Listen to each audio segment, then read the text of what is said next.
శ్రీరామచంద్రుడు రావణుడితో యుద్ధం చేయడానికి బలవంతుడైన వాలి సపోర్ట్ తీసుకోకుండా బలహీనుడైన సుగ్రీవుని సపోర్టే తీసుకుంటాడు.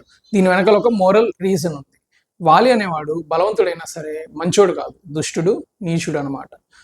తన సొంత తమ్ముడైన సుగ్రీవుని యొక్క భార్యని లాక్కున్నాడు, ఆయన రాజ్యాన్ని లాక్కున్నాడు, ఆయన్ని రాజ్యం నుంచి తరిమేశాడు.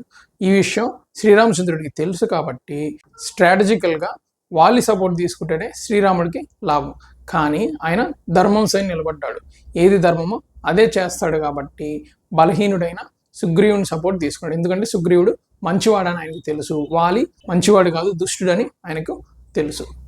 సో మనలో చాలామంది శ్రీరామచంద్రుడిని పూజిస్తారు కాబట్టి ఆయన్ని మనం ఇన్స్పిరేషన్గా తీసుకొని మన రియల్ లైఫ్లో కూడా ఎవరైనా దుష్టులు, నీచులు, ఎదవలు ఉన్నారంటే మనకి అవసరం వచ్చినప్పుడు మ్యాక్సిమం వాళ్ళ హెల్ప్ తీసుకోకుండా ఉండడానికి ట్రై చేయాలి.